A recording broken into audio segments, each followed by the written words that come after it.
Hello everyone, कैसे हैं आप सब। Thank you for joining in our live session. आज हम बहुत ही एक मज़ेदार लाइव सेशन कंडक्ट करने वाले हैं। बहुत इंटरेक्शन होगा इस लाइव सेशन में और आपको भी इस वजह से मज़ा आएगा। मुझे लाइव सेशंस बहुत पसंद है। आई थिंक आप लोग को भी मज़ा आता होगा रोज़ ऐसे इंटरेक्शन करना, अपने डाउट्स इजीली पूछ पाना। तो इसलिए मुझे लाइव सेशंस बहुत अच्छे लगते हैं। तो थोड़े और लोगों का वेट कर लेते हैं जुड़ने के लिए and then we will start with our session. अच्छा, तब तक आप मुझे बता सकते हैं कि आप लोग कहाँ कहाँ से हैं। ओके, सबसे पहले ये बताइए कि क्या मैं ऑडिबल हूँ। आप चैट बॉक्स में कमेंट कर सकते हैं। If I am audible, yes लिखिए। मेरा चैट बॉक्स यहाँ खुला है इस लैपटॉप में। मैं यहाँ आपके सारे कमेंट्स पढ़ रही हूँ, तो आपके जो भी आंसर्स वगैरह आएंगे मैं यहाँ पढ़ती रहूँगी, ताकि ये बहुत ही इंटरेस्टिंग एक इंटरैक्टिव सेशन हमारे लिए हो जाए। So, if I'm audible, comment yes. Yes, yes. Okay. I think I'm audible enough. जैसा कि मेरे को आंसर्स आ रहे हैं उससे लग रहा है। तो इसी से शुरू करते हैं आज का हमारा लाइव सेशन और हमारा टॉपिक है commonly used idioms.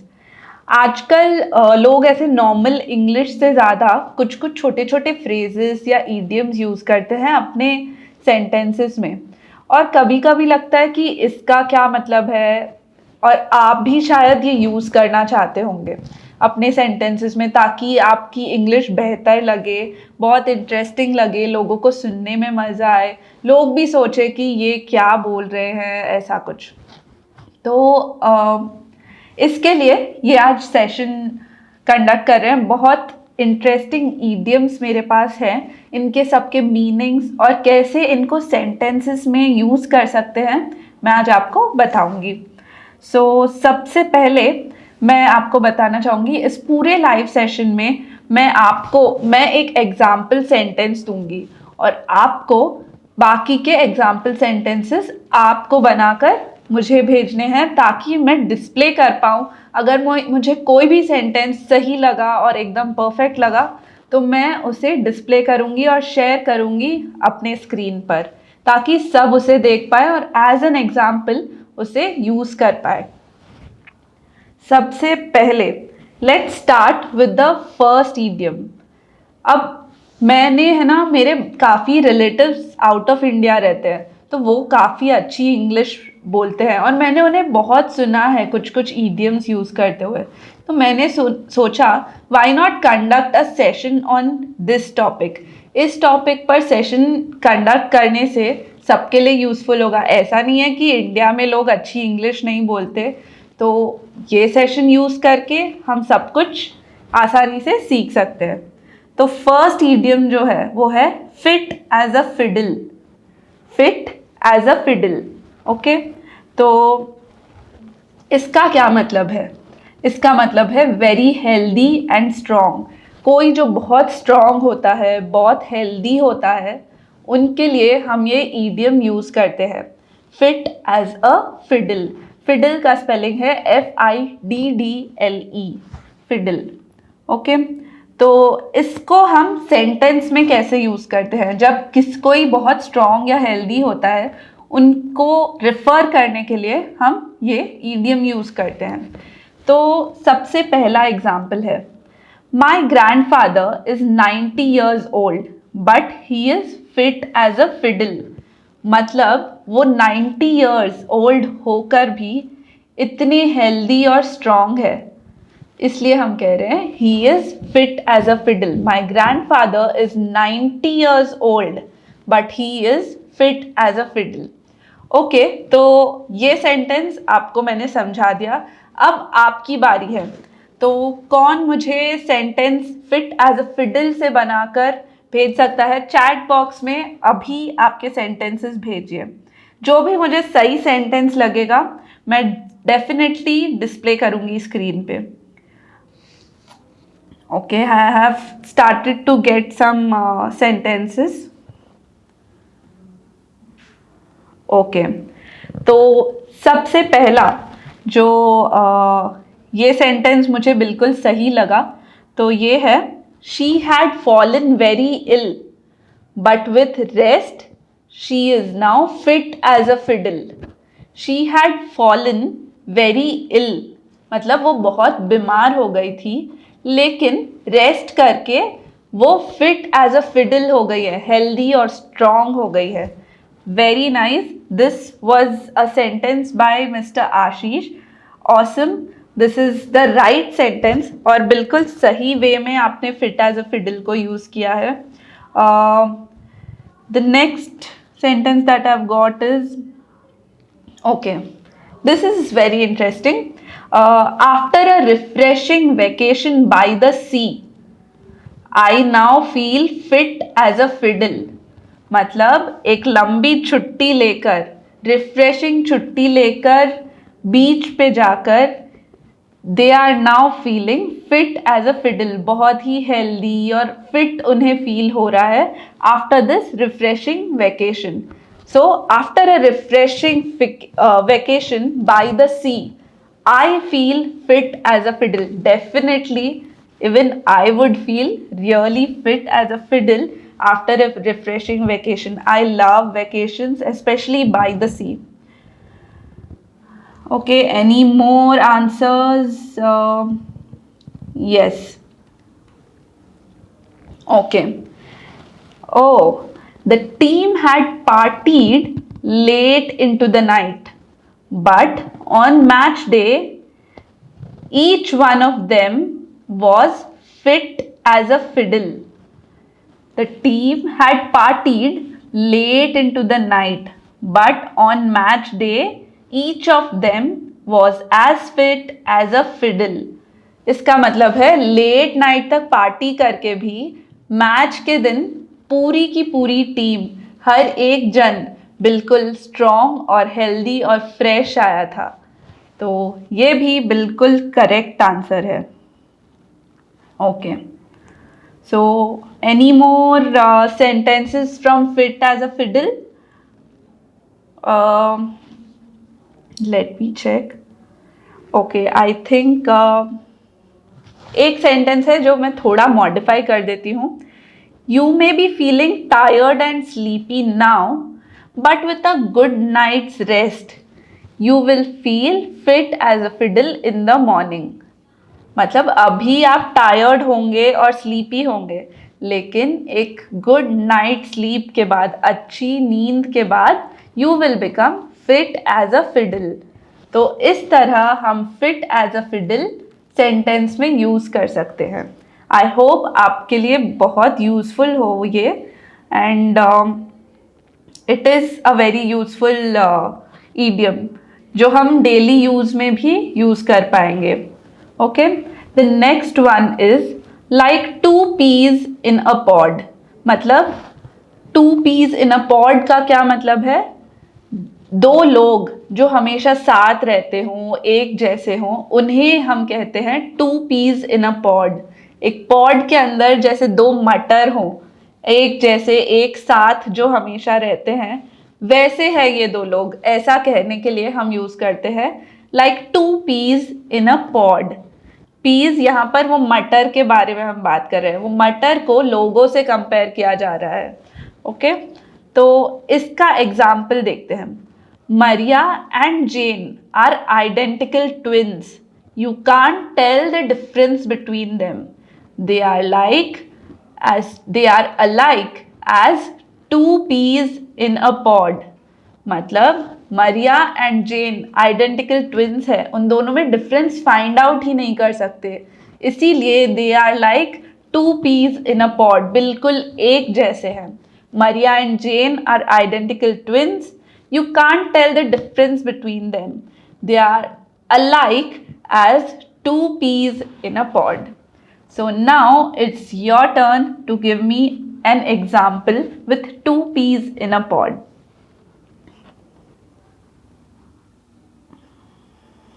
Okay, so मेरे को एक अच्छा सा सेंटेंस आया है। The brothers are very similar, they both tell jokes and make you laugh all the time, they are like two peas in a pod. Awesome. बहुत ही अच्छा सेंटेंस यहाँ बनाया गया है। The brothers are very similar मतलब दोनों भाई एक जैसे हैं और हमेशा मजाक करके लोगों को हंसाते रहते हैं, इसीलिए they are like two peas in a pod. Okay, और एक सेंटेंस आया है। Ever since John met Mark at high school, they have been like two peas in a pod. मतलब जब से जॉन और मार्क हाई स्कूल में मिले हैं, वो लोग two peas in a pod जैसे साथ रहते हैं, हमेशा साथ रहते हैं, साथ खाते हैं, कभी एक दूसरे का साथ नहीं छोड़ते, इसीलिए they are like two peas in a pod. Okay, I think that's it. Awesome, amazing sentences guys. बहुत ही मज़ा आ रहा है ऐसा इंटरैक्टिव सेशन करके, एंड आई एम ग्लैड आप सब भी अच्छे से पार्टिसिपेट कर रहे हैं। ओके, द नेक्स्ट वन, आपने ये इडियम बहुत सुना होगा, ये है to break the ice.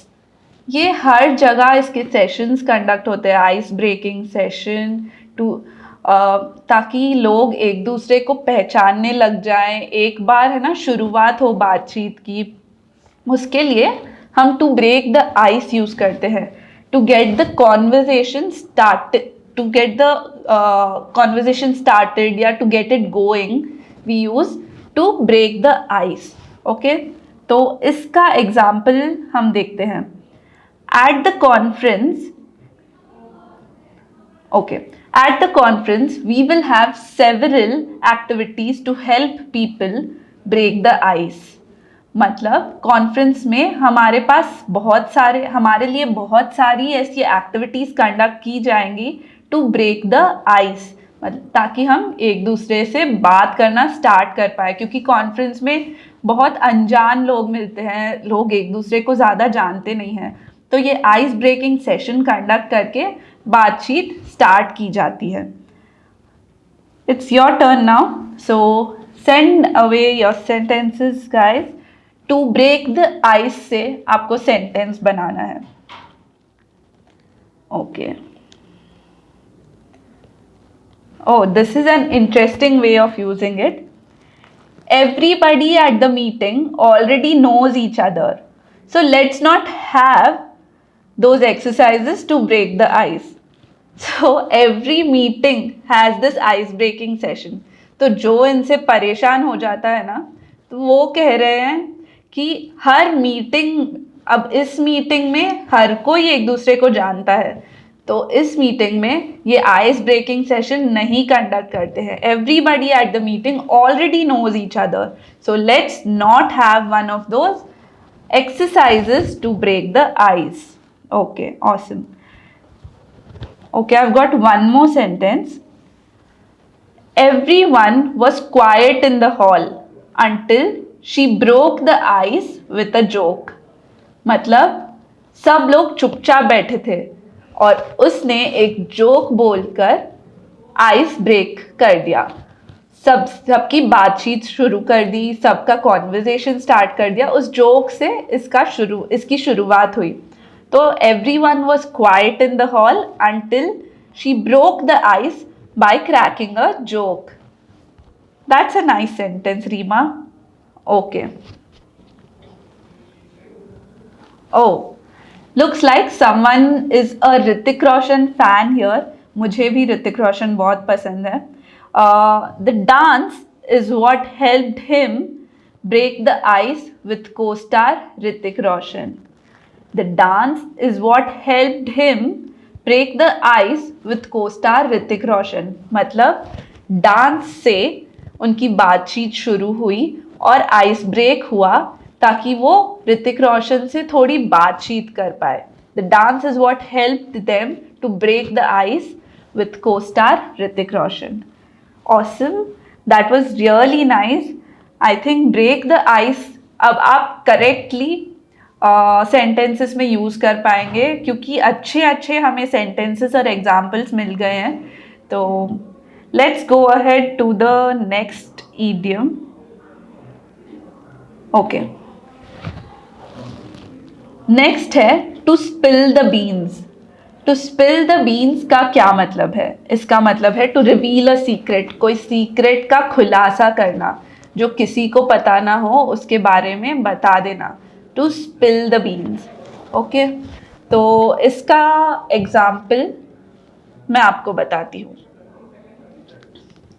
If you see Natasha at the weekend, get her to spill the beans on her date with Dev. If you see Natasha at the weekend, get her to spill the beans on her date with Dev. मतलब कि अगर आपको Natasha weekend पे दिखे तो उससे ये secret reveal करवाना कि उसकी देव के साथ जो डेट थी वो कैसी गई. Okay, so now it's your turn to send in your messages. आपको सेंटेंस बनाना है to spill the beans से. To spill the beans is the word you have to use, is the idiom you have to use for this. Okay, so I have got one. Okay. We had managed to keep the party a secret from Naveen until Parvati spilled the beans yesterday.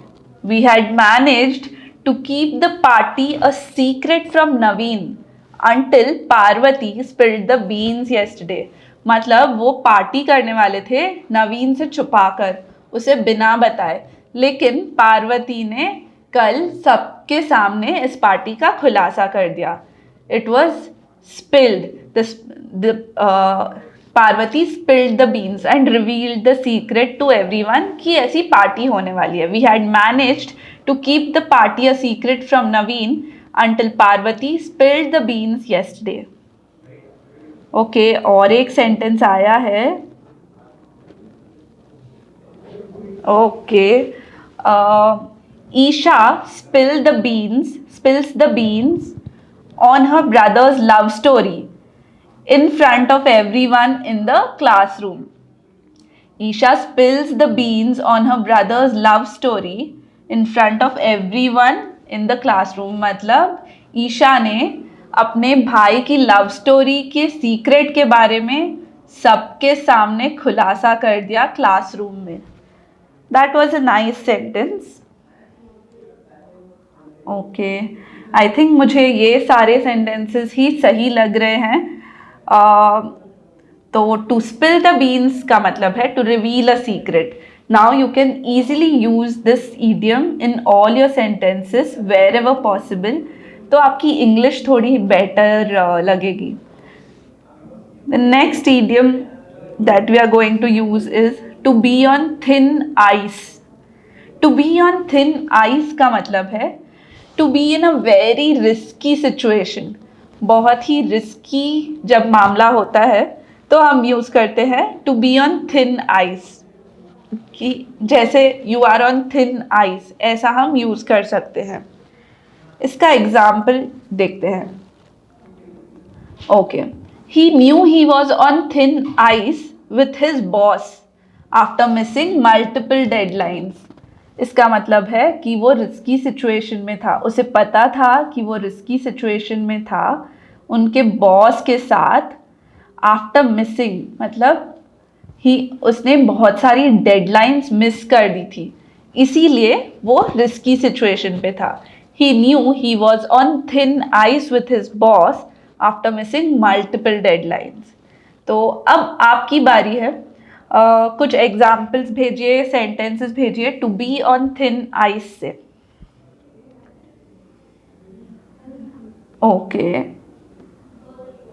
Okay, sentence आया है कि I am on thin ice again with my landlord. शायद इन्होंने rent नहीं पे किया होगा या ऐसा कुछ इशू हुआ होगा, इसीलिए ऐसा सेंटेंस मतलब इस सेंटेंस का रेफरेंस ये है कि I am on thin ice with my landlord again.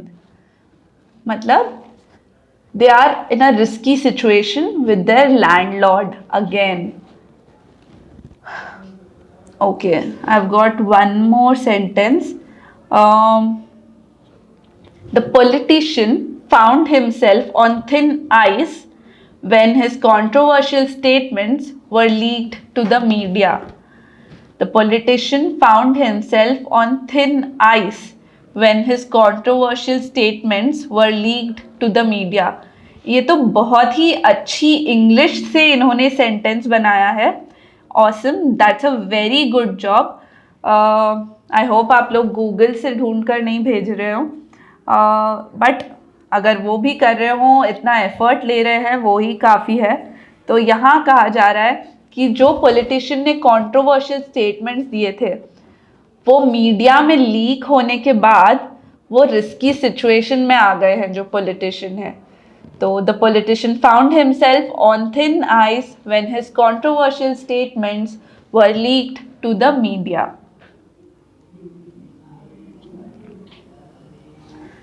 Okay. If you keep arriving late to work, soon you will be skating on thin ice. मतलब अगर रोज तुम काम पर लेट आते रहे तो तुम रिस्की सिचुएशन में फंस सकते हो. If you keep arriving late to work, soon you will be skating on thin ice. That is the right sentence. Yes. Okay. So let's move on to the next idiom. Next है hold your horses. Hold your horses का मतलब है wait a moment या slow down, थोड़ी देर wait करना या धीरे हो जाना. इसका मतलब है hold your horses. Okay, so the example is hold your horses, we have not won yet so don't start celebrating. मतलब रुक जाओ, अभी तक हम जीते नहीं हैं तो सेलिब्रेट करना शुरू मत करो. बहुत लोग पहले से ही उन्हें पता होता है कि हाँ अब जीतने वाले, इसलिए पहले से सेलिब्रेशन स्टार्ट करते हैं. लेकिन यहाँ कहा जा रहा है hold your horses, wait, we have not won yet so don't start celebrating. I think now it's your turn to send sentences और examples with hold your horses in them. तो लेट्स सी क्या sentence आता है. Okay. Hold your horses. Let's have a discussion on this before we jump to conclusions. Hold your horses. Let's have a discussion on this before we jump to conclusions. इसका मतलब है रुक जाओ, पहले discuss कर लेते हैं और फिर हम इसके बारे में कंक्लूजन्स बनाते हैं. किसी चीज़ को डिस्कस करने से पहले जज नहीं करना चाहिए, इसलिए रुक जाओ. That's a right sentence. Okay okay, next आया है hold your horses. I never said I would be part of your plan. Hold your horses, I never said I would be part of your plan. मतलब रुको रुको रुको, मैंने कभी नहीं कहा था कि मैं तुम्हारे प्लान का हिस्सा हूं. बिल्कुल सही. ओके, ये भी एक सही सेंटेंस है. Please hold your horses, 3 people are already in the queue before you. मतलब लोग ऑलरेडी लाइन में हैं तो तुम रुक जाओ, ऐसे बीच में मत घुसो. Please hold your horses, slow down या रुको. 3 people are already in the queue before you. So awesome response guys. बहुत अच्छे sentences आ रहे हैं. I am just reading out the correct ones, जो भी मुझे बिल्कुल सही लग रहे हैं. और अगर मैंने कोई मिस भी कर दिया हो तो आई एम सॉरी. लेकिन आप आगे रेस्पॉन्स देते रहिए, हो सकता है आपका सेंटेंस में डिस्कस कर लूँ. Okay, so the next idiom we have is to have bigger fish to fry. To have bigger fish to fry. इसका मतलब है to have more important things to do with your time. मतलब कुछ जो चल रहा है उससे आपके पास more important, ज़्यादा important चीज़ें हैं करने के लिए इस टाइम में. तो इससे मैं आपको एक एग्जाम्पल देती हूँ. You are not worth my time or energy. I have bigger fish to fry. मतलब तुम मेरे टाइम और एनर्जी के वर्दी नहीं हो और मैं उसे तुम पर वेस्ट नहीं करना चाहती, because I have more important things to do. I have bigger fish to fry. Bigger fish to fry. You are not worth my time and energy. I have bigger fish to fry. Okay, so please send your examples here in the chat box. अगर आपको बाद में भी कुछ sentences आए तो आप comments में लिखकर भेज सकते हैं, हम आपके सेंटेंसेस पढ़ते रहेंगे. हम ये वीडियो जो है यूट्यूब पर अपलोड कर देंगे and then you can keep commenting even later. अगर आपको इन ईडियम से कोई भी सेंटेंसेस आए तो please keep commenting. Okay. I do not have a lot of time to spend on this issue. I have bigger fish to fry. बिल्कुल सही sentence है ये. इसका मतलब है मेरे पास इतना टाइम नहीं है इस इशू पर, इस इशू को देने के लिए, क्योंकि मेरे पास दूसरी बहुत इंपॉर्टेंट चीज़ें हैं करने के लिए. बिल्कुल सही. I never get upset when I'm in traffic because I have bigger fish to fry. That is also a right sentence. I never get upset when I'm in traffic. I'm stuck in traffic because I have bigger fish to fry. That is the correct answer. Okay. I think I've read out all the correct answers. Okay. So the next idiom is at the 11th hour. At the 11th hour. मतलब जब आप इसका मतलब है when you complete something at the very last minute before it's too late. मतलब बहुत late होने से बस थोड़ा सा पहले आपने वो काम कंप्लीट कर लिया हो तो उसे कहते हैं एट द 11th hour. मतलब बिल्कुल आप टाइम अप होने से बच गए, उसको 11th hour कहा जाता है.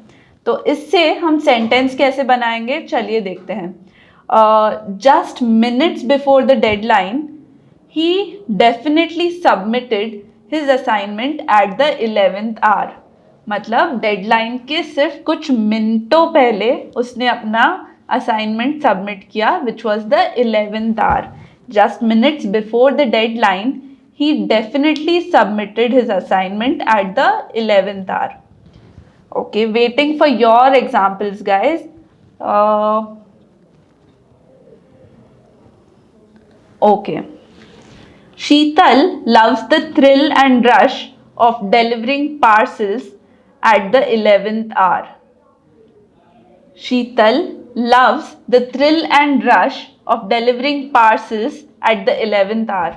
This is very risky. अगर आपका कोई बिजनेस है और आप एंड मोमेंट में पार्सल्स भेज रहे हैं और वो आपको थ्रिल लगता होगा, लेकिन it's a risky thing to do. But the sentence is correct. Sheetal loves the thrill and rush of delivering parcels at the 11th hour. The lady was scolded for reporting for duty at the 11th hour. That is the correct way of using this idiom. The lady was scolding for reporting for duty at the 11th hour. मतलब एकदम time होने से बस 1-2 minute पहले अगर आप duty पर report कर रहे हैं, ऐसा लगता है एंड मोमेंट पर रिपोर्ट कर रहे हैं. Always try and be there before 10 to 15 minutes है एटलीस्ट. इसलिए यहाँ लिखा गया है उस लेडी को डांट पड़ी क्योंकि वो एंड मोमेंट पे ड्यूटी पे रिपोर्ट कर रही थी. ओके. लास्ट और एक एग्जाम्पल मैं रीड कर रही हूँ. Okay. The last passenger to board the aircraft got on at the 11th hour. The last passenger to board the aircraft got on at the 11th hour. मतलब जो last passenger airplane में चढ़ा था वो 11th hour पे चढ़ा था, एकदम एंड मोमेंट पे एयरप्लेन में चढ़ा था. Okay, good responses. Okay, so let's move on to the next idiom. The next idiom is The elephant in the room. The elephant in the room का क्या मतलब है? इसका मतलब है एक ऑब्वियस सिचुएशन जो सबको दिख रही है लेकिन कोई उसके बारे में बात नहीं करना चाहता, an obvious problem that everyone knows about but does not want to talk about it, तो उसे हम कहते हैं the elephant in the room. Okay, so इसका एग्जाम्पल मैं देती हूँ। Politicians are focusing on the wrong issue and ignoring the elephant in the room. मतलब पॉलिटिशियंस रॉन्ग इश्यूज पर फोकस कर रहे हैं और जो ऑब्वियस प्रॉब्लम्स हैं उन्हें इग्नोर कर रहे हैं। Politicians are focusing on the wrong issue and ignoring the elephant in the room. That's the right sentence. Okay, ये मेरा एग्जाम्पल था।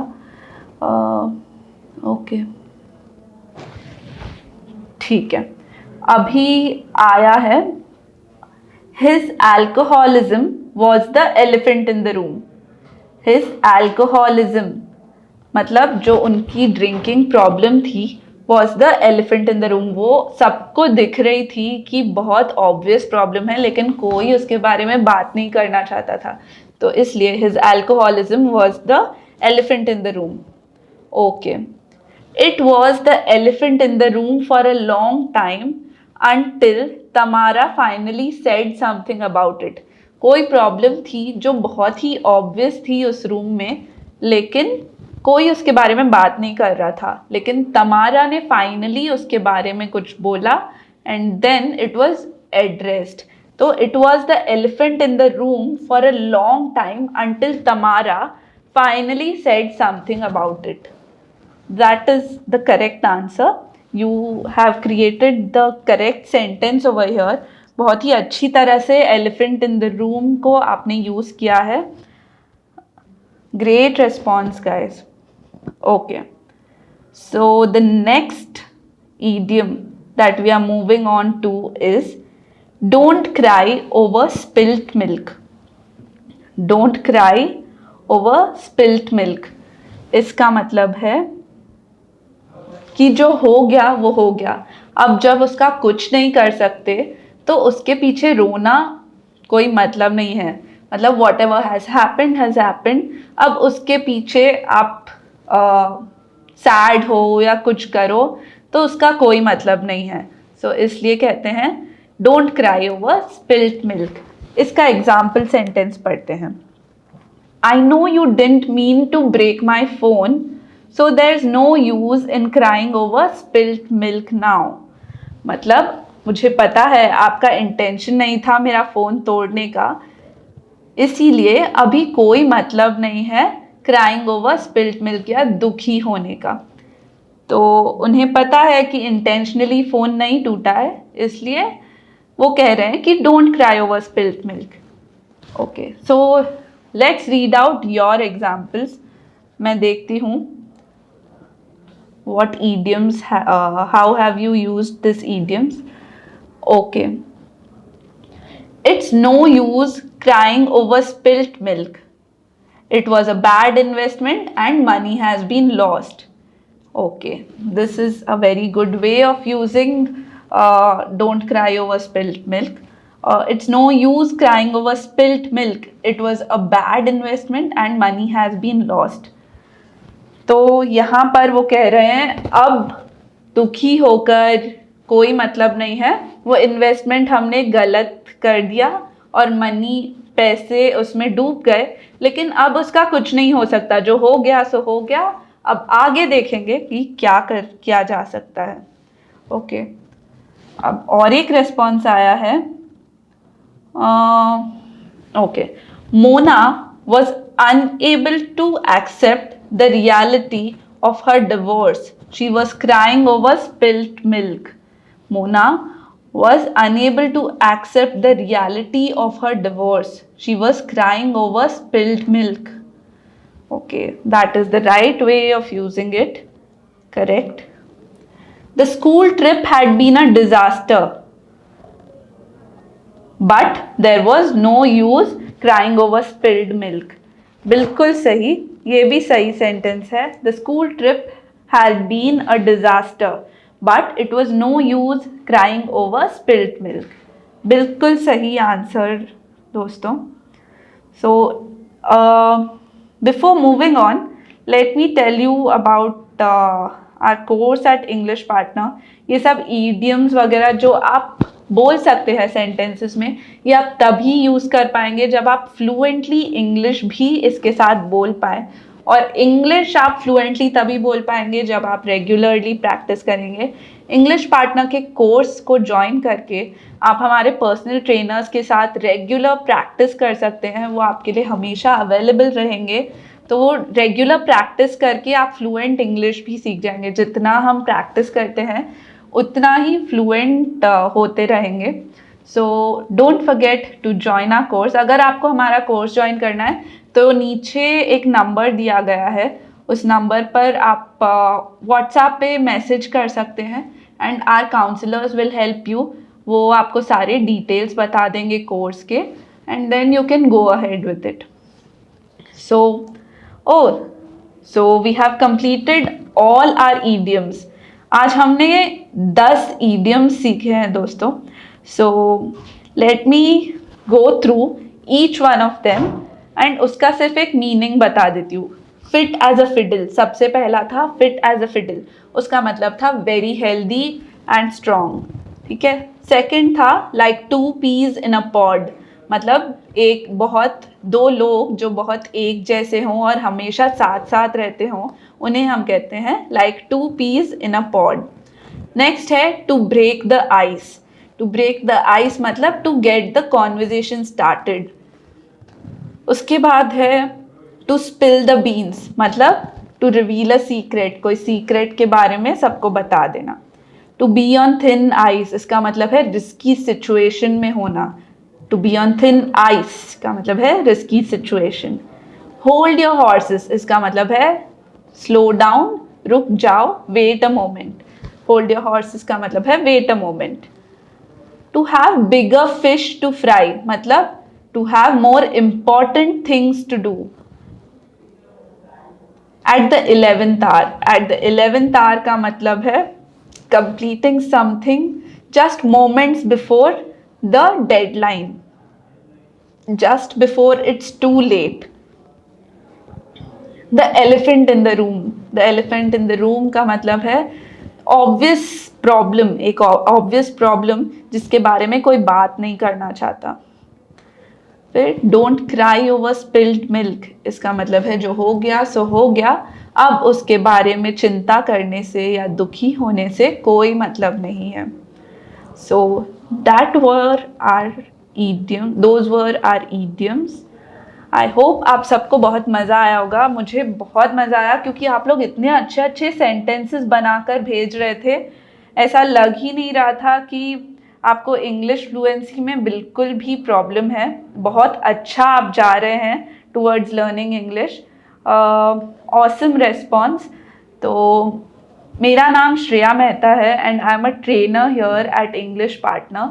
अगर आपको ये सेशन में मज़ा आया है तो डेफिनेटली आपको हमारे बाकी के सेशंस में भी बहुत मज़ा आएगा. हमारा जो अगला सेशन होगा वो होगा प्रेपोजिशंस पर, तो डोंट मिस दैट. मैं जल्द ही वापस लाइव आऊँगी और रोज़ एक नया इंटरेस्टिंग टॉपिक लेकर जिससे आप मज़ेदार तरीक़ों से इंग्लिश सीखें, वैसा कुछ लेकर मैं आऊँगी. So stay tuned to our YouTube channel English partner Hindi. And अगर आपको मज़ा आ रहा है then you can forward it to your friends also. So go ahead with it. I think that's let's call this session. Let's finish it off here. Thank you so much for joining us everyone. It was a wonderful session. अगर आपको भी मज़ा आया तो chat box में yes करके भेजिए.